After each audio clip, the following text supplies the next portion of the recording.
문학은 요즘 어려워지고 있는 추세예요. 문학을 만만하게 보면 안 됩니다. 알겠습니까?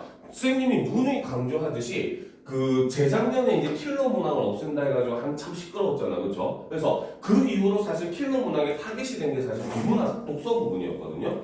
그러다 보니까 독서 부분에서 이제 학생들이 배우지 않은 외부적 배경 지식을 요구하는 그런 내용은 빼야 된다. 그래서 그런 킬러 문학을 배제하겠다라고 발표를 했단 말이야, 알겠죠? 물론 발표하는 것 자체가 조금 잘못 발표하기는 했어요, 알겠죠? 왜냐면은 약간 킬러 문학의 의미를 그 사람들은 다르게 해석을 했어. 그 사람들이 생각하는 킬러 문학은 학생들이 학교나 뭐 연계 교재를 통해서 배우지 않았던 외부적 배경 지식을 이용하는 문제를 킬러 문학으로 생각을 했는데, 우리는 보통 킬러 문학은 어려운 문제, 일종의 오답률이 높은 문제, 이런 걸 킬러 문항이라고 하잖아요. 실제로 오답률 높은 문제는 거의 80%에 육박하는 오답률을 자랑하는 문제들도 있어요. 알겠습니까?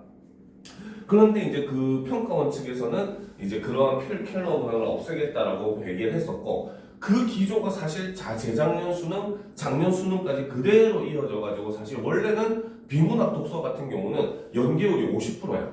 문학도 50%고 비문학도 처음에 계획한 게 50%였거든요. 그러니까 지문 4개 중에서 2개는 바로 뭐야? 수특수안에서 어느 정도 읽었던 내용의 소재를 다른 글을 가지고 와서 시험을 본단 말이야, 알겠지? 근데 아까 얘기했듯이 킬러 문항 배제를 하겠다는 그런 정책이 시행이 되고 나서 사실 재작년, 작년 똑같이 연계율 독서는 100%로 나왔어. 알겠습니까? 그러니까 문제의 난이도 자체가 낮아진 건 아닌데 학생들이 그래도 수특수안을 하면서 어느 정도는 한 번쯤은 읽었던 그런 소재의 글이 나오니까 체감 난이도가 떨어진 거야. 무슨 말인지 알겠습니까? 그래서 학생들이 이해하기가 이럴 때는 좀 굉장히 쉬워진 그런 모습을 보여요, 현재 독서는. 근데 그렇기 때문에 오히려 지금 학생들 가장 골머리 썩게 하는 게 문학이에요. 알겠습니까? 왜? 비문학이 변별력을 잃어버렸으면 결국은 문학에서 변별력을 찾을 수밖에 없거든요. 특히나 우리가 지금 여러분들 수능 체계에서 변별력을 가질 수 있는 과목은 국어 수학이에요, 솔직한 말로 얘기하면. 그래서 영어는 절대평가가 된 이후에 변별력이 좀 떨어진다고 많이 얘기하고, 그렇기 때문에 실제 많은 대학에서도 영어 과목을 배제하는 학교도 되게 많아요. 알겠습니까? 그렇기 때문에 지금 그런 상황에서 사실상 우리가 변별력을 가지는 과목이 뭐냐라고 했을 때 항상 국어 수학이 나오게 되고, 그러면 국어는 그 안에서 변별력을 찾으려고 노력을 할 수밖에 없고, 결국 그 돌파구가 현재는 문학이 돼버린 거예요. 알겠죠? 그러면 거꾸로 얘기하면 학생들한테는 오히려 문학이 지금 더 어려운 시대입니다. 알겠습니까? 그리고 솔직하게 얘기했을 때 원래 극상위권으로 갈수록 학생들이 갈리는 건 문학 부분이에요. 알겠습니까? 왜? 문학이라고 하면 독서는 솔직하게 얘기하면은 선생님 분석할 때 봤잖아요. 지금 우리가 몇 주 동안 계속 분석하고 있잖아, 그렇지? 선생님이 여러분한테 굳이 막 외부 지식을 갖고 와가지고 뭡니까 설명을 해야 될 정도로 어려운 지문이 있었어? 대부분은 그냥 그걸 자체로 해석을 해. 근데 이해력이나 여러분들 나중에 시험을 위해서 배경 지식을 추가로 설명해 주는 정도지, 너희들한테 이 문제 풀 때는 꼭 이런 배경 지식이 필요해 이런 지문은 없었어요. 알겠습니까? 그렇기 때문에 독서 같은 경우 솔직히 지문만 잘 분석하면은 그 안에서 답을 다 찾아낼 수가 있어. 결국은 독서가 정말로 까놓고 얘기해서 예전에 반 농담 반 진담식으로 얘기하잖아. 국어 문제는 지문의 절반, 문제의 절반 답이 있다 하잖아, 그렇지? 독서가 딱 그런 유형의 문제예요. 독서는 정말 지문의 절반, 문제의 절반 답이 있는 거예요. 알겠습니까? 근데 문학은 그렇지 않아요. 문학은 내가 얼마나 많은 작품을 참고했는지, 내가 얼마나 문학 작품에 대한 배경 지식이 있는지 이런 걸 정말 요구하는 과목이 돼. 알겠습니까? 그렇기 때문에 우리가 지금 이 방학 동안에 이런 문학사라고 하는, 어떻게 보면 역사 수업과도 비슷한 그런 국어 수업을 하고 있는 거예요. 알겠습니까? 그래서 그런 걸 주목을 하면서 문학은 절대 만만하게 볼 게 아니다라는 거 항상 염두를 해주셔야 됩니다. 알겠습니까? 자, 그러면 오늘은 이제 주몽신화 부분 진도를 나가보도록 합시다. 알겠죠? 자, 주몽신화 어느 나라의 신화입니까? 그치, 고구려죠. 그쵸? 바로 주몽신화는, 자, 그렇기 때문에 이거는 건국신화. 나라를 건국한 이야기라는 거죠. 자, 그리고 성이 고씨라고 하는 것이 만들어지는 일종의 시조신화입니다. 알겠습니까? 됐죠? 자, 그런데 이 주몽신화 같은 경우는 솔직하게 얘기하면 우리가 지난 시간에 배웠던 단군 신화와 비교하는 문제들이 굉장히 잘 나와요. 내신에서도. 알겠죠? 그리고 수능 모의고사에서도 역시 그런 유형의 문제가 잘 나오니까 지난 시간에 단군 그 신화를 배웠던 내용도 한번 같이 그 생각을 떠올려 보면서 우리가 내용을 살펴보도록 합시다. 알겠습니까? 자, 그럼 처음부터 봅시다. 앞부분 줄거리. 자, 천재의 아들 해무수가, 자, 여기서 천자가 무슨 천자야? 그렇지. 하늘천이지. 바로 천재는 바로 뭐다? 똑똑한 사람? 아니겠죠. 하늘의 제왕, 하늘의 신이죠. 하늘신의 아들 해무수가 지상으로 내려와 물의 신 하백의 장녀 유화와 인연을 맺게 된다라는 거죠. 즉 여기서 이제 드러나는 내용은 바로 뭐다? 아버지는 어디에 있는 사람? 하늘. 엄마는 물, 바로 땅에 있는 존재입니다. 알겠죠? 그렇기 때문에 우리가 지난번에 배웠던 단군 신화도 마찬가지고 이 주몽 신화도 역시 바로 뭐다? 천부 지모형 신화다. 지모형 설화다. 라고 이야기를 합니다. 알겠죠? 그래서 땅과 하늘의 결합 이런 걸 얘기하죠. 우리가 지난 시간에 봤던 단군 신화도 어때? 아버지는 하늘신 제석천, 그죠? 환웅의 하늘신의 아들 환웅이었고, 그죠? 그리고 어머니는 땅에 있는 곰을 숭상하는 부족이었던, 그러니까 뭐 거기서는 부족으로 우리는 해석을 하지만 내용상으로는 일단 곰이 여성으로 변신한 운명이었잖아요, 그죠? 그러니까 일종의 땅의 신과 같은 존재고 아버지는 하늘의 신과 같은 존재. 그래서 단군 신화도 역시 천부지모형 신화였습니다. 알겠습니까? 그래서 이런 점은 우리가 단군 신화와의 공통점이라고 볼 수 있어요. 자, 하지만 해모수가 사라져 버리자 하백이 크게 노하여 딸을 쫓아버린다. 태백산에서 유화를 만난 부여의 왕 금화는 유화를 별궁에 거처하게 하는데 이곳에서 유화는 주몽을 낳는다라는 거죠. 자, 처음 주몽을 낳을 때 왼편 겨드랑이로 한 알을 낳았는데 하필 낳는데 또 겨드랑이에서 나, 그죠? 그치? 자, 그리고 이제 지금 바로 뭐다? 주몽이라고 하는 인물이 어디에서 태어났다? 알에서 태어나요. 여러분들 우리나라 삼국시대 고구려 신라 백제 그죠? 시조에 대한 신화 어느 정도 알고 있어요? 박혁거세 신화라든지 이런 것들 알고 있습니까? 거기를 보면 셋 다 전부 다 어디서 태어나? 그치? 우리가 이렇게 시조 신화를 보면 알에서 태어나는 경우가 많아요. 알겠죠? 자, 일단 요런 걸 우리는 뭐라고 하냐면 바로 난생설화라고 합니다. 알겠습니까? 자, 그런데 우리가 아까도 얘기했지만 바로 이런 시조신화 같은 경우에는 알에서 태어나는 경우가 정말 많아요. 난생설화가 정말 많아요. 아까 얘기했듯이 대표적으로 우리나라 삼국시대 고구려 백제 신라 시조 전부 다 알에서 태어납니다. 알겠습니까? 그러면 왜 이렇게 시조신화에는 알에서 태어나는 난생설화가 많을까? 자, 거기서 이제 학자들은 얘기를 해요. 바로 이 알이라고 하는 거는 기존의 가치체계, 기존의 그런 일종의 사회 질서 이런 걸 의미한다고 본다는 거죠. 알겠죠? 그럼 알에서 태어나려면 알을 어떻게 해야 돼? 깨야 되는 거죠. 그렇죠? 그래서 기존의 질서를 무너뜨리고 새로운 그 질서를 만드는 존재이기 때문에 왕이라고 하는 존재는 그렇죠? 그러니까 알에서 태어나는 내용이 많다고 해석을 합니다. 알겠습니까? 자, 크기가 닷대들이쯤 되었다. 자, 왕, 즉 금화왕이 이를 괴이하게 여겨 말하되 사람이 새 알을 낳은 것은 상서롭지 못하다 하고 사람을 시켜서 이 알을 마목에 버렸으나 여러 말들이 밟지 않았고 깊은 산에 버렸으나 백수가 모두 보호했다. 구름이 낀 날에도 그 알 위에는 언제나 일광이 있으므로 즉 언제나 알에는 햇빛이 비쳤대요. 왜? 아빠가 누구기 때문에? 하늘신이라는 거죠. 그렇죠? 그래서 언제나 해가 비쳤다라고 하는 것은 바로 뭐다? 바로 천신의 혈통이라는 증거로서 이렇게 제시를 하는 거죠. 알겠습니까? 자, 그리고 이제 보면은 지금 알에서 태어났고, 그죠? 그리고 그 알들을 동물들이 어떻게 굉장히 귀중한 존재로서 굉장히 보호하는 그런 모습을 보여주잖아요. 그렇죠? 자, 꺽쇠로 표시합시다. 이 알을부터 백수가 모두 보호했다까지 꺽쇠로 표시하고, 자, 여기서는 바로 뭐다? 바로 알을 굉장히 어떻게 신성성을 부각시켜주는 일종의 일례로 사례로 제시를 하고 있다는 거죠. 그만큼 이 알이 신성한 존재다라고 이야기를 하고 있다는 겁니다. 알겠습니까?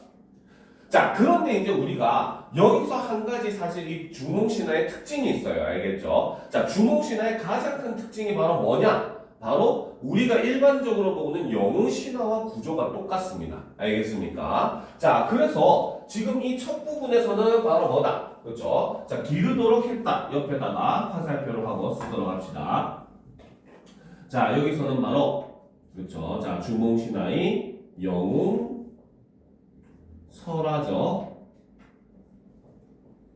요소 첫 번째 바로 출생이 어떻다?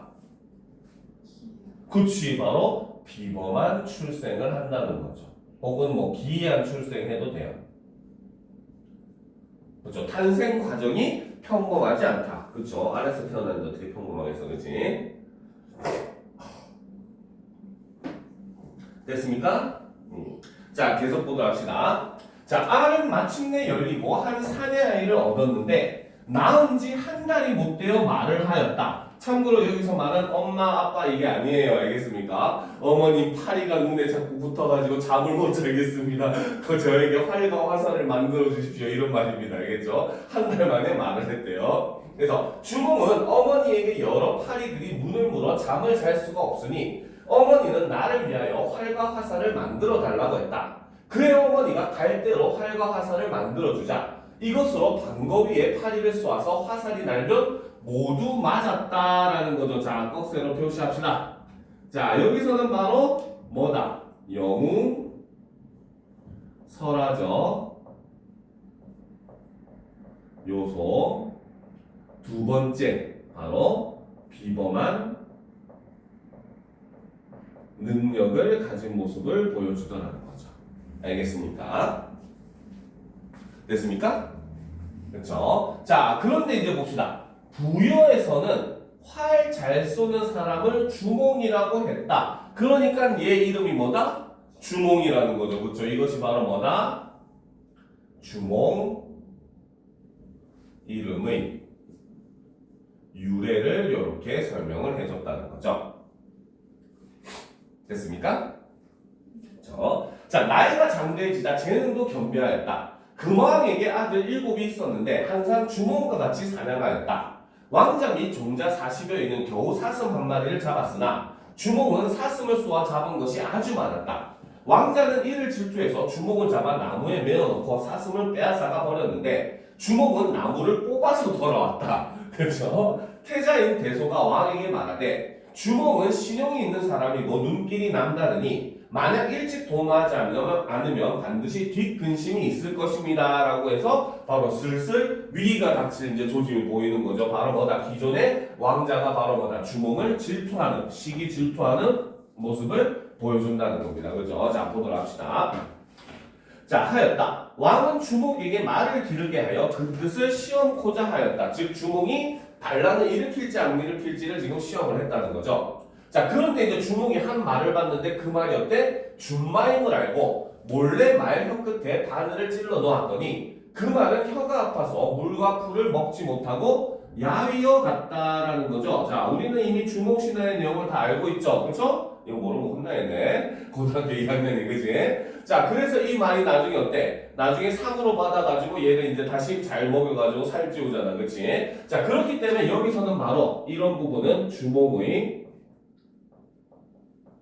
신이한 능력을 보여주는 부분이고 바로 이 능력은 앞날을 예견하는 그러한 능력이다라고 볼 수 있죠. 물론 앞에서 뭐 나무를 뽑아오고 활을 그렇게 미친 듯이 잘 쏘고 이런 것도 하나의 신이한 능력이긴 합니다. 알겠죠?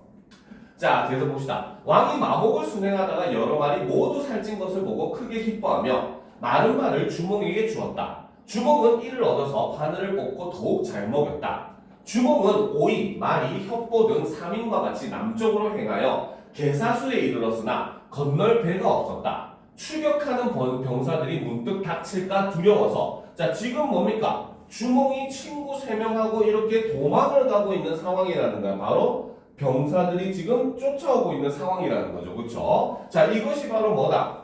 바로 영웅 설화적 요소 세 번째 바로 시련과 고난이라는 부분이죠. 자, 그래서 이에 채찍으로 하늘을 가리키며 개연히 단식하되, 그죠? 할아버지 찬스를 쓰죠. 나는 천재의 손이요 하백의 외손으로서 지금 난을 피해 여기 이르렀으니 황천후토는 나를 불쌍히 여겨 급히 주교를 보내소서 하고 활로써 물을 치니 고기와 자라들이 떠올라 다리를 이루었대요. 그쵸? 자, 이거를 한자성어로 하면은 뭐라고 한다? 바로 어별성교라고 합니다. 물고기 어자에 자라별자, 이룰 성자에 다리교자를 써요. 그래서 물고기와 자라가 다리를 이루다 이런 뜻입니다. 알겠습니까? 자, 그런데 당연히 이거는 누가 도와줬어? 그치, 할아버지, 외할아버지가 도와준 거겠지, 그치? 자, 그래서 주몽이 건널 수가 있었다라는 거죠. 자, 여기서는 바로 영웅설화죠. 요소 네 번째, 바로 조력자의 도움이 있더라는 거죠. 여기서 그 조력자는 외할아버지인 하백이 되겠죠. 알겠습니까? 자, 얼마 안 있어 추병이 이르렀는데 추병이 물에 이르자 물고기와 자라들의 다리는 곧 없어지고 이미 다리로 올라섰던 자는 모두 몰사하였다라는 거죠. 자, 주몽이 어머니와 이별에 임하여, 그쵸? 자, 이거는 사실 원래 요 이야기가 앞에 있어야 됐어요. 자, 그래서 임하여 차마 떨어지지 못하니 그 어머니가 말하되 너는 어미의 염려는 하지 말아라 하고 이에 오곡의 씨앗을 싸서 주었는데, 자, 여기서 오곡의 씨앗을 싸서 준다라고 하는 것은 바로 뭐다? 고구려도 역시 마찬가지 농경사회라는 거죠. 알겠습니까? 자, 주몽은 생리별하는 마음이 간절해서 보리 씨앗을 잃고 말았다. 주몽이 큰 나무 아래서 쉬더니 한 쌍의 비둘기가 날아왔다. 주몽은 응당 이것은 신모가 보리 씨를 보내는 것이다 라고 말한 후 이에 활을 다려 이를 쏘아 한 살에 함께 잡아서 일타입히는 거죠. 자, 목구멍을 열고 보리 씨를 꺼낸 다음 비둘기에게 물을 뿜으니 비둘기는 다시 살아나서 날아갔다. 대단하죠, 그쵸? 그쵸? 예수님도 아니고 부활을 하고 있죠, 그치? 자, 여기서도 바로 뭐다? 주몽의 바로 신이한 능력이 드러나고, 바로 이렇게 보리 씨앗을 이렇게 꼭 챙겨준다는 건 바로 뭐다? 고구려 사회. 고구려 지역은 바로 지금의 뭡니까? 만주, 연해주 지역을 중심으로 많이 펼쳐져 있었잖아요. 그래서 워낙 이곳은 척박한 땅이다 보니까 사실 이때 벼농사를 할 수가 없었어요. 알겠습니까? 실제로 만주, 연해주에서 벼농사가 시작된 거는 거의 일제시대 때 우리 그 민족이 유랑하면서 만주, 연해주에 정착하게 살게 되면서 거기서도 사람들이 다 벼농사를 못하고 있었는데 많은 시도 끝에 결국 성공해가지고 벼농사를 짓기 시작하게 된 거예요. 알겠죠? 그러니까 사실 만주, 연해주 지역에서 벼농사 시작한 게 그리 오래되지 않았습니다. 역사가. 알겠습니까? 그렇기 때문에 고구려 지역은 사실 이렇게 추운 지역에서 자라는 작물인 보리를 위주로 그 뭡니까? 작물을 경작했던 그런 농경사회였다는 거죠. 알겠습니까? 자, 왕은 스스로 띠자리 위에 앉아서 임금과 신하의 위계를 정했다. 자, 이 말은 바로 나라를 세웠다. 물론 정확하게는 요거 다음에 뭐라고 하냐면 결국 주몽이 이제 비류수에 도착해가지고 초막을 짓고 그것을 고구려라 하였다라고 이제 국호를 정하는 부분이 있거든요. 이게 정확한 부분이긴 한데, 자, 여기서는 이제 그 부분은 약간 생략이 돼 있기 때문에, 자, 요런 부분, 즉 이거는 바로 나라를 건국했다는 뜻이 되죠. 그리고 이것이 바로 뭐다? 건국 설화적 요소가 된다는 겁니다. 알겠습니까? 알겠죠? 자, 그래서 조력자의 도움이 있은 다음에 결국 어떻게 위기를 극복을 하게 된 거죠. 자, 뒷부분 줄거리 조그맣게 있는 거 보면은 고구려를 건국한 주몽은 즉위 1년에 비류국을 공격하여 비류왕 송량을 굴복시키고 나라의 기틀을 잡았으며 부곡절을 멸망시키는 등 활발한 대외 활동을 펼친다. 그 뒤 나이 40에 하늘로 올라가서 내려오지 않았다. 여기서도 바로 뭐다? 대상을 신격화시키고 있더라는 거죠. 그죠? 그리고 역시 이 마지막에는 바로 뭐다? 영웅 설화적 요소 다섯 번째죠. 바로 행복한 결말이 나온다는 거죠. 알겠습니까? 오케이? 자, 그런데 아까도 처음에 얘기했지만 이 단원에서 사실 제일 중요한 건 바로 단군 신화와 주몽 신화의 비교입니다. 알겠죠? 자, 옆에 하나 필기를 해두도록 합시다. 자, 단군 신화와의 비교를 보게 되면, 자, 첫 번째 공통점은, 자, 두 작품 다 바로 건국 신화이자 시조 신화라는 점은 공통적인 부분입니다. 알겠습니까? 그리고 두 번째 아까 얘기했듯이 바로 천부 지모형 설화라고 하는 것도 역시 공통적인 부분으로 볼 수가 있어요. 알겠습니까? 자, 그런데 차이점은, 그렇죠? 자, 바로 뭐다? 주몽 신화는 영웅 설화적 구조를 따릅니다. 하지만 반면에 단군 신화에는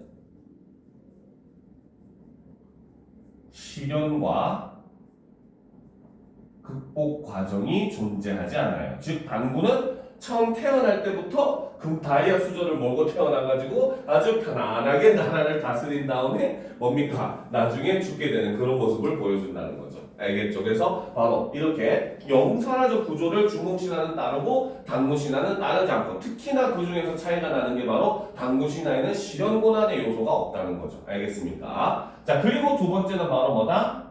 주몽신화는 난생설화적 요소를 가지고 있죠. 난생설화의 모습을 보여준다는 겁니다. 알겠죠? 그래서 이런 걸 우리가 반드시 유념을 하면서 두 작품을 비교해 봐야 되는 거예요. 알겠습니까? 자, 그럼 이제 우리가 다음 작품 바리떼기는 그냥 넘어갈 거예요. 의미가 없어, 좀 중요하진 않아서. 대신에 이제 조신의 꿈 보도록 합시다. 준비됐습니까? 그렇죠? 자, 조신의 꿈을 한번 살펴보도록 합시다. 자, 이 조신의 꿈 같은 경우는 우리가 이걸 좀 굉장히 중요하게 봐야 되는 작품 중에 하나이긴 합니다. 알겠죠? 그 이유 중에 하나가, 여러분들이 이제 고등학교 1학년 혹은 고등학교 2학년, 어쨌든 고1, 2 과정을 필수적으로 거치면서 봐야 되는 작품, 고전소설 중에 하나, 유명한 작품이죠. 바로 구운몽의 모티브가 되는 설화가 바로 이 조신설화입니다. 알겠습니까? 그래서 옆에다 하나 적어 놓읍시다. 바로 구운몽의 몽, 즉 이거는 우리가 다른 말로는 몽자류 소설이라고 합니다. 그래서 구운몽의 모티브가 된 설화입니다. 자, 물론 이제 몽자류 설화의 특징이라든지 또 그와 비슷한 몽유롭게 설화에 대한 내용이라든지 이런 거는 선생님이 나중에 구운몽 할 때 설명을 해줄 거예요. 이게 굳이 지금 막 머리 아프게 들을 필요는 없습니다. 알겠죠? 그런데 몽자류 소설을 그냥 간단하게만 얘기하면은 왜 몽자류냐? 제목에 몽자가 들어가니까 몽자류 소설이라고 합니다. 꿈몽자가 들어가서. 실제로 몽자류 소설은 여러분들 모의고사에도 굉장히 자주 나와요. 특히 뭐 옥루몽이라든지 그 다음에 뭐 구운몽도 자주 나오고, 알겠습니까? 꽤 자주 나오는 그런 유형의 소설입니다. 알겠죠? 그리고 이 몽자류 소설의 가장 큰 특징은 바로 뭐다? 현실에서 꿈으로 갔다가 다시 현실로 돌아오는, 즉 인몽과 환몽 단계가 존재한다는 게 이런 몽자류 소설의 가장 큰 특징입니다. 알겠습니까? 자, 그럼 이제 우리가 이런 내용을 놔두고 보죠. 자, 그리고 이 조신의 꿈이라고 하는 조신설화는 핵심적으로 사찰 연기설화라고 이야기를 합니다. 알겠죠? 사찰 연기설화, 바로 사찰이 뭐야? 사찰. 그렇지, 절이죠. 그죠? 바로 절이 만들어지는 연유, 만들어지게 된 원인, 이런 걸 이제 기록한 설화다, 이야기하는 설화다라고 보시면 돼요. 알겠습니까? 자, 그럼 이제 우리가 처음부터 내용을 보도록 합시다. 준비됐죠? 그죠? 자, 옛날 신라가 서울이었을 때, 자, 신라가 서울이었을 때 하니까 이해가 안 되죠? 그렇죠? 신라의 수도는 어디다? 그쵸, 이거는 바로 뭐다? 신라의 수도인 경주를 얘기하는 겁니다. 알겠습니까? 자, 그래서 옛날에 신라가 서울이었을 때 세규사, 지금의 흥교사의 장원이 명주군, 난리군에 있었는데 본사에서 중조신을 보내서 장원을 맡아 관리하겠다. 조신이 장원에 와서 태수 김흔의 딸을 좋아하고 그녀에게 아주 반했다. 그렇죠? 스님이 지금 뭡니까? 여인에게 반해버렸다는 거야. 알겠습니까? 그럼 됩니까? 안 됩니까? 안 되겠지, 그치? 당연하죠. 스님은 뭡니까? 금욕적인 세상을 살아야 돼. 물론 지금은 뭐 우리나라가 조계종, 천태종 이렇게 나누면서 한쪽은 결혼을 할 수 있다고 하는데 원래 이제 스님은 그럴 수가 없는 처지. 왜? 세속적인 욕망을 절제해야 되는 인물이잖아요, 그렇죠? 자, 그렇기 때문에 지금 바로 이 조신이라고 하는 인물에게 바로 뭐다? 세속적 욕망이 그렇죠? 생겼다는 거죠. 그리고 이것이 바로 뭐다? 갈등의 원인이 된다는 거죠. 알겠습니까? 자, 여러 번 낙산사 관음보살 앞에 가서 남몰래 그 여인과 살게 해달라고 빌었다. 그쵸? 이런 배은망덕한 놈을 만나, 그지? 부처님한테 이런 걸 빌고 있고, 그죠? 자, 이로부터 몇 해 동안에 그 여인에게는 이미 배필이 생겼다. 그는 또 불당 앞에 가서 관음보살이 자기의 소원을 들어주지 않는다고 원망하며 날이 저물도록 슬피 울다가 생각하는 마음에 지쳐서 잠시 잠이 들었다라는 거죠. 자, 굉장히 중요한 요소죠. 당연히 잠이 들었으니까 뭐에 빠지겠어? 그쵸. 바로 이게 바로 인몽 단계가 되는 거죠. 그렇죠. 그래서 여기서는 현실에서 꿈으로 이동을 하게 된 겁니다. 알겠습니까? 자, 좀 올려놓고 보도록 합시다. 자, 꿈속에 갑자기 김씨 남자가 기쁜 낯빛을 하고 문으로 들어와 활짝 웃으면서 저는 일찍부터 스님을 잠깐 뵙고 알게 되어 마음속으로 사랑해서 잠시도 잊지 못했으나 부모의 명령에 못 이겨 억지로 딴 사람에게로 시집갔었습니다. 지금 내외가 즉 부부가 되기를 원해서 온 것입니다. 라는 거죠. 즉 현실의 이 인물, 조신이 바랬던 꿈이 꿈속에서 어떻게 되고 있어? 이루어지고 있다는 거야. 그치? 자, 그래서 여기서 이제 바로 이 꿈의 특징이 있다는 거죠. 그렇죠? 바로 이 꿈이라고 하는 것은 바로 뭐다? 현실의 욕망이 반영된 공간이라고 볼 수 있고, 그렇기 때문에 이 몽자루 소설의 가장 큰 특징 중에 하나죠. 즉, 그 말은 다른 말로 하면 바로 뭐다? 꿈과 현실이 밀접한 관련이 있더라. 꿈과 현실이 별개가 아니라 두 개 사이에는 밀접한 연관성이 존재하더라라고 볼 수 있더라는 겁니다. 알겠습니까? 그래서 바로 이런 점이 몽자루 소설의 특징으로 이어져요. 알겠죠? 자, 그럼 계속 봅시다. 이에 조씨는 매우 기뻐하며 그녀와 함께 고향으로 돌아갔다. 그녀와 40여 년간 같이 살면서 자녀 5을 두었다. 집은 다만 4벽뿐이고 좋지 못한 음식마저도 계속해 갈 수가 없었고 마침내 꼴이 말이 안 와서 식구들을 이끌고 사방으로 다니면서 얻어먹고 지냈다. 이렇게 10년 동안 처녀로 두루 다니니 옷은 여러 조각으로 찢어져 몸도 가릴 수가 없었다라는 거죠. 즉 바로 뭐다? 지금 비록 사랑하는 사람과 결혼을 하기는 했는데 삶이 어때? 굉장히 그치? 가난하잖아. 그치? 자, 이것이 바로 뭐다? 이거는 바로 가난하고 궁핍한 처지가 되었다는 거고, 이것이 바로 뭐다? 그쵸? 바로 아내와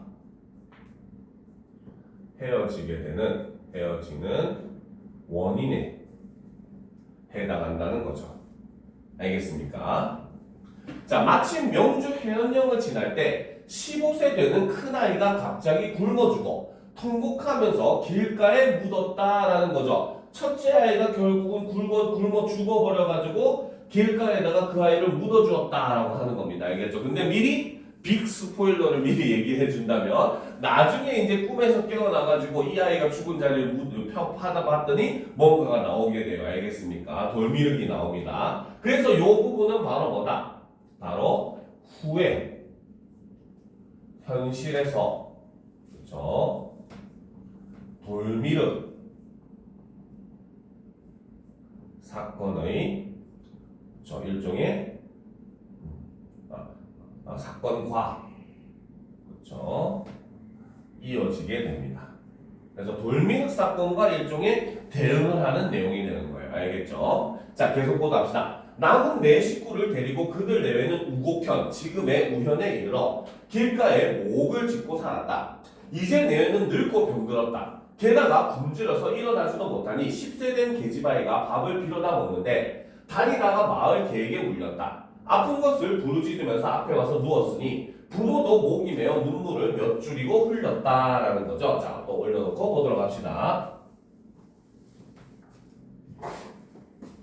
자, 부인이 눈물을 씻더니 갑자기 내가 처음 그대를 만났을 때는 얼굴도 아름답고 나이도 젊었으며 입은 옷도 깨끗했습니다. 한 가지 음식도 그대와 나누어 먹었고 옷 한 가지도 그대와 나누어 입어 집을 나온 지 50년 동안에 정은 맺어져 친밀해졌고 사랑도 굳게 얽혔으니 가히 두터운 인연이라고 하겠습니다. 가만히 옛날 기쁘던 일을 생각하니 그것이 바로 근심의 시작이었습니다. 라는 거죠. 즉 바로 뭐다? 이 말은 거꾸로 얘기하면 현실의 욕망, 즉 현실의 번뇌가 결국은 욕망이 바로 뭐다? 번뇌의 원인이 되더라라는 겁니다. 알겠습니까? 자, 그래서 여기서는 이런 걸 우리는 불교의 깨달음 중에 하나예요. 알겠죠? 바로 불교의 그렇죠? 깨달음, 교리 중에 하나입니다. 바로 세속적 욕망이 번뇌의 원인이라는 이런 가르침이 있더라는 거죠. 알겠습니까? 우리가 욕망을 가지면 가질수록 번뇌도 커진다는 겁니다. 알겠죠? 그래서 왜 스님들이 막 굴리는 염주 있잖아요. 염주 목걸이 같은 거지. 이게 알이 108개야. 알겠습니까? 그래서 이거는 사람들이 가지고 있는 108가지 번뇌, 108번뇌를 상징하는 거예요. 그래서 스님들이 맨날 고민할 때는 이렇게 하나씩 하잖아. 그렇지? 바로 염주를 하나씩 굴리면서 바로 번뇌를 하나씩 지워간다는 의미예요. 알겠습니까? 자, 그대와 내가 어찌해서 이런 지경에 이르렀습니까? 무쇠가 다 함께 굶어 죽는 것보다는 차라리 짝이른 난조가 거울을 향하여 짝을 부르는 것만 못할 것입니다. 즉 둘이 함께 있다가 둘 다 굶어 죽기보다는 차라리 헤어져가지고 어떻게 각자 살아가자 이런 의미라는 거죠. 추우면 버리고 더우면 지나는 것은 인정에 참아할 수 없는 일입니다. 하지만 행하고 붙이는 것은 인력으로 되는 것이 아니고 헤어지고 만나는 것도 운수가 있는 법입니다. 라는 거죠. 즉 여기서 얘기하는 거는 바로 뭐다? 바로 운명론적 세계관을 이야기를 하더라는 거죠. 자, 원컨대 이 말을 따라 헤어지기로 합시다. 조신이 이 말을 듣고 크게 기뻐하여 자, 앞에서는 뭡니까? 기문의 딸과 이어지지 못한다고 그렇게 울고줄고 그래서 진상직을 펴더니 그치? 여러분들 이런 진상 펴면 안 돼요. 진상을 펴더니 지금은 오히려 뭡니까? 가난하니까 헤어지다니까 더 기뻐하고 있잖아요. 그쵸? 자, 그렇기 때문에 바로 뭐다? 그쵸? 바로 인간의 그쵸? 마음은 상황에 따라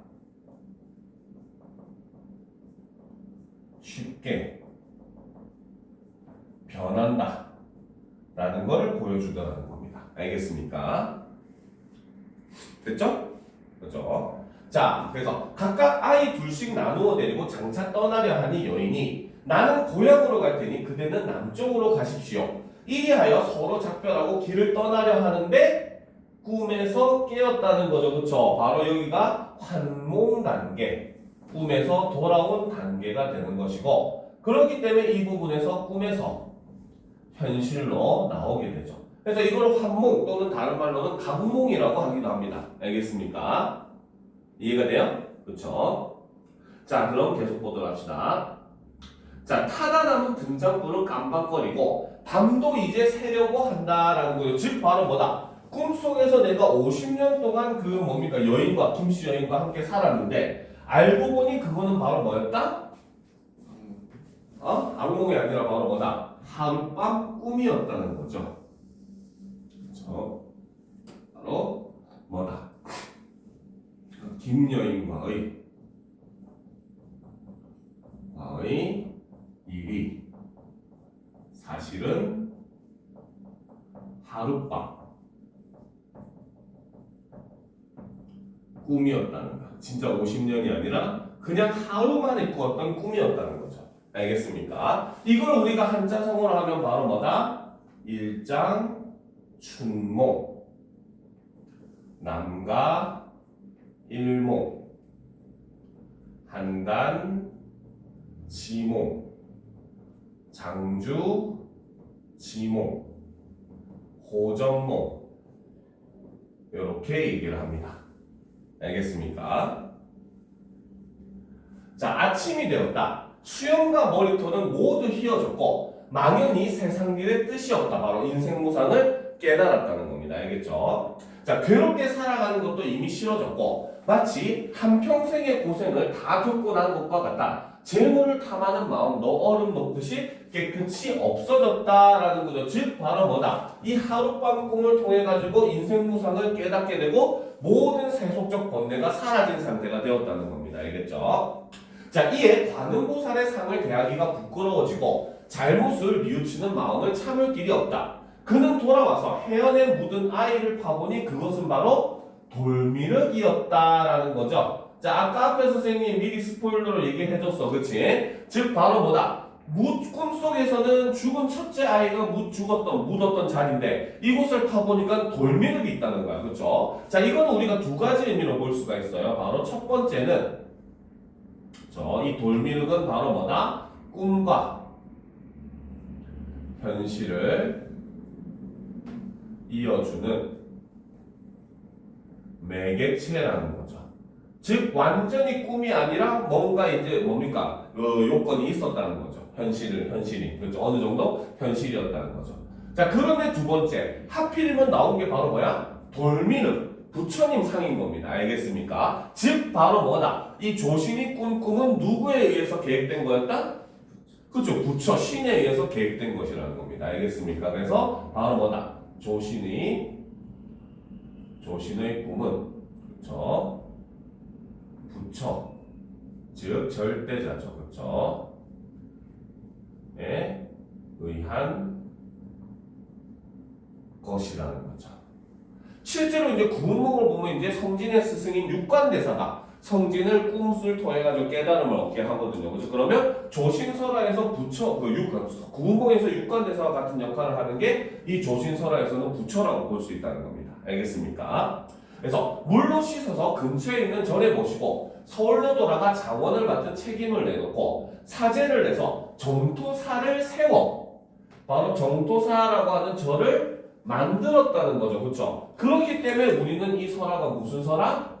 사찰 연기 설화다. 바로 사찰 연기 설화적 요소가 된다라고 볼 수 있다는 거죠. 절을 세운 이야기니까 항상 마지막에는 절을 세웠다가 나와야 되는 겁니다. 알겠죠? 자, 그래서 그 후에 어디서 세상을 마쳤는지 알 수가 없다. 바로 이러한 결말을 우리는 설화적 결말 혹은 열린 결말 혹은 미완의 결말 이런 말을 사용을 하죠.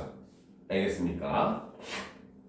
자, 이렇게 이제 바로 뭡니까? 이 조신의 꿈이라고 하는 설화를 통해서 바로 현실과 꿈을 넘나드는 그런 일종의 몽자유 소설의 모티브의 모습을 볼 수 있고 이러한 것들은 나중에 김만중이 구운몽이라고 하는 소설을 짓게 되는데 가장 큰 역할을 하는 모티브가 되는 그러한 설화이기 때문에 두 작품을 비교하는 문제가 굉장히 잘 나와요. 그래서 모의고사든 내신이든 구운몽 지문이 나오게 되면은 보기에 항상 요 조신설화가 나올 가능성이 거의 80% 이상이 되는 겁니다. 알겠습니까? 그래서 이런 것들 같이 알아두면은 여러분들이 문학을 보는 눈이 커질 거예요. 알겠죠? 자, 작품은 여기까지 하고 자, 이제 다음 시간부터는 우리가 고려시대로 넘어갈 겁니다. 알겠습니까? 화왕계도 넘어가요.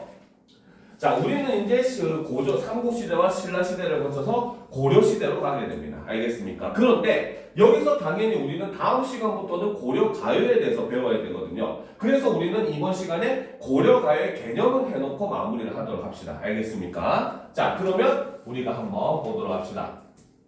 자, 고려가요. 그렇죠? 자, 첫 번째. 자, 당연히 시대는 이름이 고려가요니까 어느 시대? 그쵸. 바로 고려시대 문학을 우리는 고려가요라고 합니다. 그렇죠? 정확하게는 고려 초부터 조선 초까지 불리게 되는 장르입니다. 알겠습니까?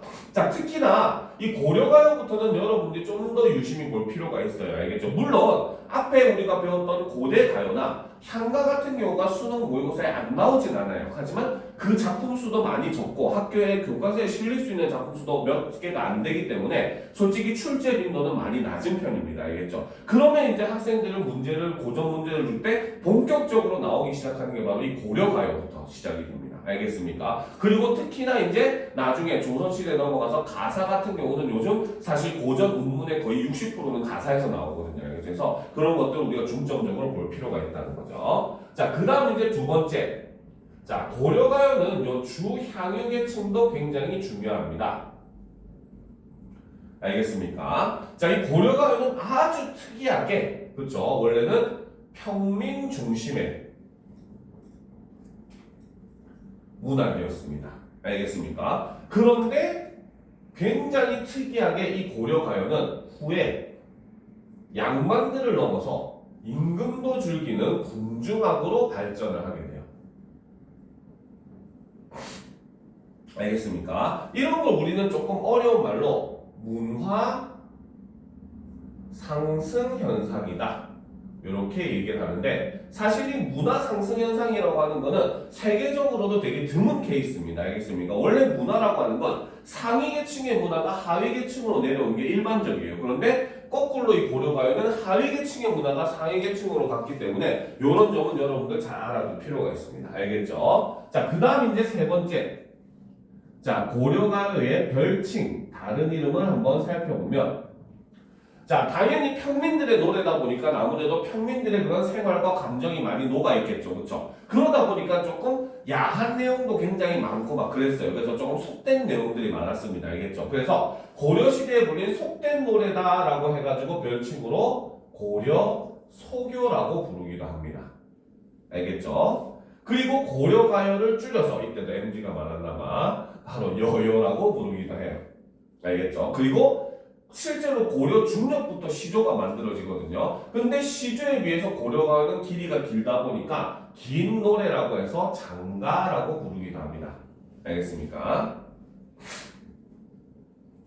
성준아, 장가 가려면 열심히 노력해야지. 공부하고. 그지? 자, 보도록 합시다. 됐습니까? 자, 적었죠? 그쵸? 자, 그 다음 이제 네 번째. 자, 바로 고려가요의 형식을 보게 되면, 그쵸? 자, 고려가요는 첫 번째로, 그쵸? 주로 3-3-2조 3음보 율격을 취합니다. 세 글자, 세 글자, 두 글자씩 이렇게 세 번에 걸쳐 끊어있는 그 율격을 주로 취해요. 100%는 아니라는 뜻입니다. 알겠습니까? 자, 그리고 이제 두 번째 형식적 특징은 바로 분연체. 그리고 이걸 다른 말로는 분절체라고 얘기도 해요.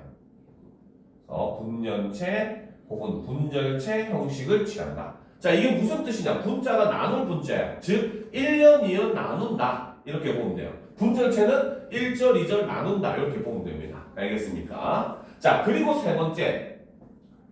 노랫말 중간에 의미 없는 여음구 혹은 이걸 다른 말로는 조음구라고 해요. 그래서 여음구가 존재를 합니다. 알겠습니까? 자, 그리고 이제 또 하나 특징, 제일 큰 특징이죠. 바로 각 연의 끝에 역시 의미 없는 후렴구가 존재를 합니다. 알겠습니까? 자, 그 중에서 이제 특히 이 세 번째, 네 번째 특징 같은 경우는 바로 궁중악으로 발전하는 과정에서 첨가된 것으로 추정을 합니다.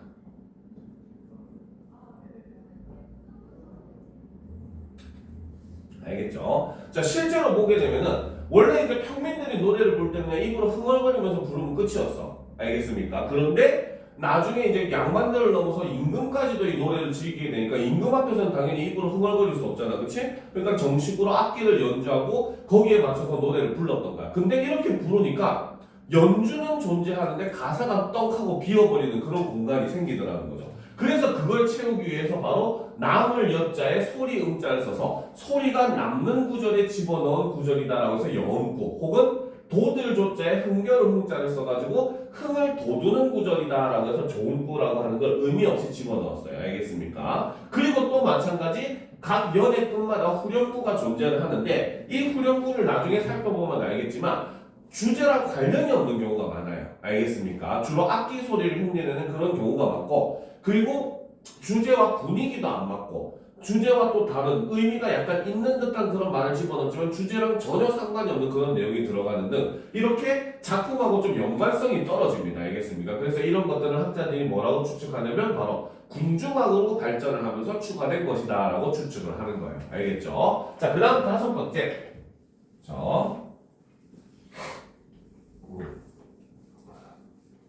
자, 다섯 번째. 그러면 발전 과정을 보게 되면,